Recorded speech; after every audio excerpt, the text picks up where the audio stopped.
नमस्कार, जोहार, मैं संजय और आप देख रहे हैं न्यूज झारखंड। चलिए जानते हैं सुबह से लेकर शाम तक की तमाम बड़ी खबरों को। निशिकांत दुबे का बड़ा दावा, मंत्री मिथिलेश ठाकुर गए काम से सदस्यता समाप्ति का नोटिस भेज रहा चुनाव आयोग। निशिकांत दुबे ने बड़ा दावा किया है। अपने ट्विटर पर नई जानकारी साझा करते हुए लिखा है कि झारखंड के मंत्री मिथिलेश ठाकुर ने ठेकेदारी की बात चुनाव आयोग को नहीं बताई है। अब उनकी सदस्यता समाप्ति का नोटिस भारत निर्वाचन आयोग भेज रहा है।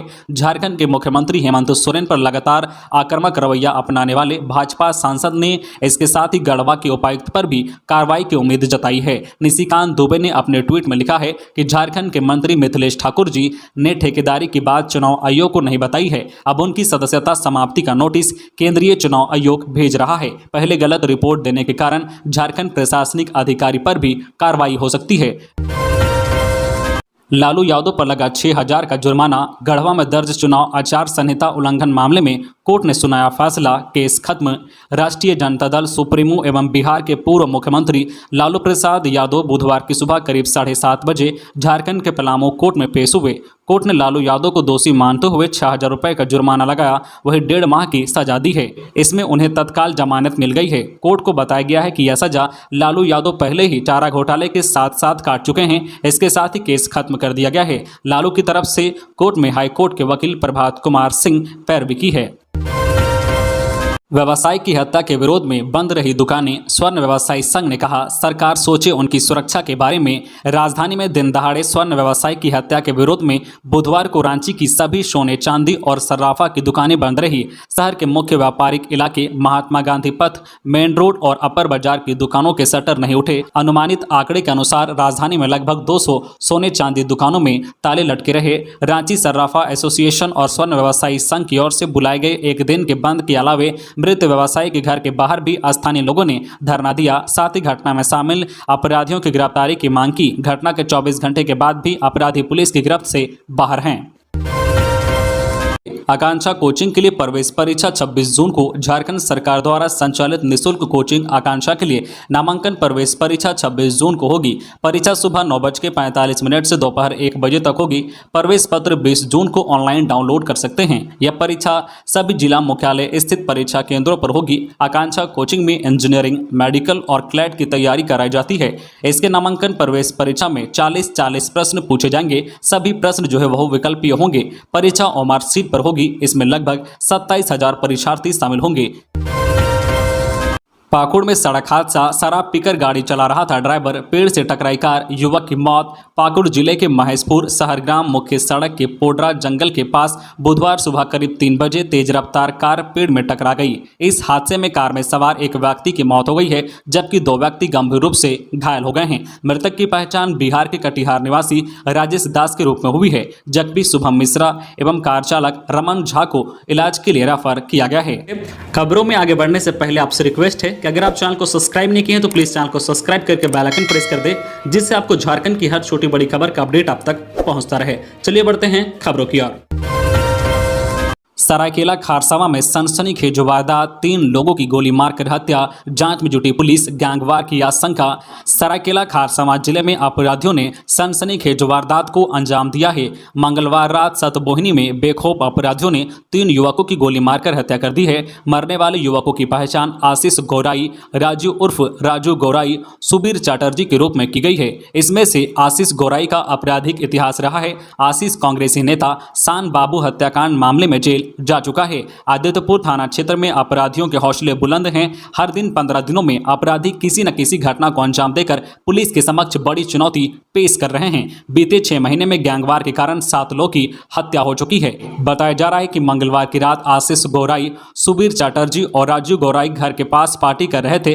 पीड़ित परिवार का कहना है कि इसी दौरान शेरू और छोटू राम यादव सहित कई और अपराधियों ने इन लोगों पर हमला कर दिया। इस दौरान अपराधियों ने ताबड़तोड़ गोलियां चलाई। इससे पूरे इलाके में सनसनी फैल गई। किसी को कुछ समझ नहीं आया। गोलीबारी थमने के बाद लोग मौके पर पहुंचे। वहां 3 लोगों की लाश पड़ी हुई थी। घटना की सूचना के बाद पुलिस की टीम मौके पर पहुंची। सूत्रों के अनुसार एक लड़की को लेकर छोटू और आशीष के बीच 3 दिन पूर्व विवाद हुआ था। यह घटना उसी का परिणाम है। फिलहाल पुलिस सभी बिंदुओं पर जांच कर रही है। घटना के बाद तीनों के घरों में मातम छा गया है। कोडरमा में घर के बाहर सो रही थी छात्रा, सर्पदंश से गई जान। जिले के नवलसाही थाना क्षेत्र में सांप काटने से एक बच्ची की मौत हो गई है। घटना नवलसाही थाना क्षेत्र के मसमोहना गांव की है। बच्ची उत्क्रमित मध्य विद्यालय मसमोहना में 6ठी कक्षा की छात्रा थी। मृतक बच्ची का नाम मुस्कान है। सांप काटने के बाद आनन फानन में उसे अस्पताल ले जाया गया, लेकिन तब तक बच्ची की मौत हो चुकी थी। जानकारी के मुताबिक बच्ची मुस्कान अपनी मां के साथ बाहर चबूतरे पर सोई हुई थी, तभी एक जहरीले सांप ने उसे काट लिया। घटना के बाद आनन फानन में पीड़िता को सदर अस्पताल ले जाया गया, जहां डॉक्टरों ने उसे मृत घोषित कर दिया। बताया जाता है कि बच्ची के पिता ने उसकी मां को 8 साल पहले ही छोड़ दिया था, जिसके बाद मां अपनी बेटी मुस्कान के साथ मायके में रहने लगी। बच्ची की नानी जंगल में ढिबरा और बांस के सामान बनाकर परिवार का भरण पोषण करती थी। राज्य में 5 दिन तक धूप छांव बने रहने के आसार। राज्य में आने वाले 5 दिन तक धूप छांव की स्थिति बनी रहेगी। पश्चिम दिशा से आ रही गर्म हवा के असर से पलामू प्रमंडल एवं इसके निकटवर्ती क्षेत्र में गर्मी की स्थिति कायम रहेगी और कई जगहों पर लू चलेगी। वहीं राज्य के उत्तर पूर्वी भाग में संताल परगना, दक्षिण भाग में सरायकेला खारसमा, पूर्वी व पश्चिमी सिंहभूम में बंगाल की खाड़ी से आ रही पूर्वैया हवा से नमी बनी रहेगी। इससे आसमान में आंशिक बादल छाए रहेंगे और हल्की वर्षा हो सकती है। धनबाद के धनसार में चोरों का आतंक। महावीर नगर कॉलोनी में 2 घरों में करीब 17 लाख की चोरी, एफआईआर दर्ज। धनबाद के धनसार इलाके में चोरों ने आतंक मचाया हुआ है। मंगलवार की देर रात शहर के धनसार थाना क्षेत्र स्थित महावीर नगर भूदा में देर रात 2 घरों में अपराधियों ने चोरी की घटना को अंजाम दिया है। इसमें करीब 17 लाख रुपए के आभूषण और पैसे की चोरी हुई है। घटना के समय दोनों घरों के गृहस्वामी घर में ही मौजूद थे। बुधवार की सुबह मामले की जानकारी मिलने के बाद घटना की सूचना पुलिस को दी गई। पुलिस ने मामला दर्ज कर केस की जांच प्रारंभ कर दी है। झारखंड में अब घटे वेतनमान पर शिक्षकों की होगी नियुक्ति। झारखंड के प्रारंभिक स्कूलों में अब घटे हुए वेतनमान पर शिक्षकों की नई नियुक्ति होगी। राज्य सरकार ने प्राथमिक स्कूलों के नए इंटर प्रशिक्षित व मिडिल स्कूलों के नए स्नातक प्रशिक्षित शिक्षकों का वेतनमान कम कर दिया है। पहली से 5वीं के शिक्षकों को 25,500 और 6ठी से 8वीं के शिक्षकों को 28,200 रुपये मिलेगा। वही प्रारंभिक स्कूलों में अब सहायक आचार्य पद पर शिक्षकों की नियुक्ति होगी। 10 साल बाद ही सहायक आचार्य सहायक शिक्षक बन सकेंगे। स्कूली शिक्षा व साक्षरता विभाग ने सहायक आचार्य संवर्ग नियमावली 2022 की अधिसूचना जारी कर दी है। मांडर विधानसभा क्षेत्र में 4 प्रत्याशियों के नामांकन रद्द। रांची जिला के मांडर विधानसभा उपचुनाव में नाम निर्देश पत्रों की मंगलवार को हुई स्क्रूटनी के बाद 4 निर्दलीय उम्मीदवारों के नामांकन रद्द कर दिए गए हैं। इस क्रम में 15 अन्य प्रत्याशियों के नामांकन को स्वीकृत किया गया है। उपचुनाव में 9 जून तक नाम वापसी की अंतिम तिथि है। जिन प्रत्याशियों का पर्चा रद्द किया गया है उनमें गुलाबी कुमारी, विश्राम उरांव, विकास ज्योति उरांव और चाइना मिंज शामिल हैं। रांची में बालू की किल्लत से 900 करोड़ का कारोबार ठप।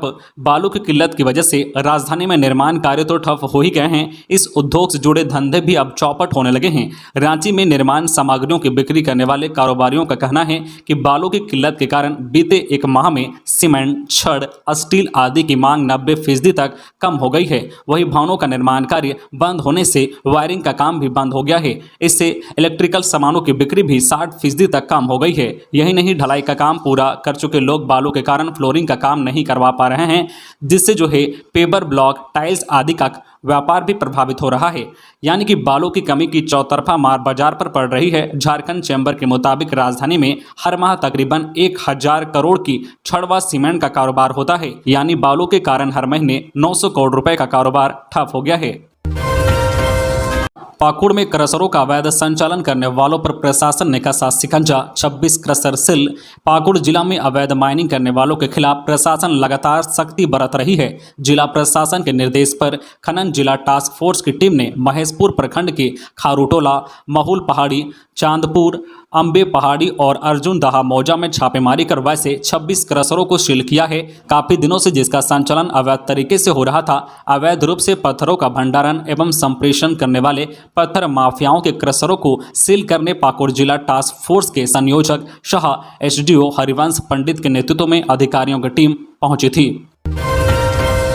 झारखंड लोक सेवा आयोग ने शिक्षकों की बहाली के लिए जारी किया इंटरव्यू का शेड्यूल। विश्वविद्यालय व पॉलिटेक्निक में शिक्षकों की नियुक्ति के लिए इंटरव्यू 14 से। राज्य के विश्वविद्यालयों में स्नातक प्राध्यापकों और पॉलिटेक्निक संस्थानों में व्याख्याता के पदों पर बहाली के लिए इंटरव्यू की प्रक्रिया 14 जून से शुरू होगी। विभिन्न चरणों में इंटरव्यू 29 जून तक चलेंगे। झारखंड लोक सेवा आयोग ने इंटरव्यू का शेड्यूल जारी कर दिया है। इंटरव्यू की शुरुआत 14 जून को बिरसाकृषि विश्वविद्यालय में सहायक प्राध्यापकों के पदों के अभ्यर्थियों से होगी। वहीं राजकीय पॉलिटेक्निक व राजकीय महिला पॉलिटेक्निक में अंग्रेजी, मेटालॉजी, माइनिंग, भौतिकी, गणित, सिविल इंजीनियरिंग, रसायन शास्त्र, मैकेनिकल और कंप्यूटर साइंस विषय के इंटरव्यू भी अलग अलग तारीखों पर लिए जाएंगे।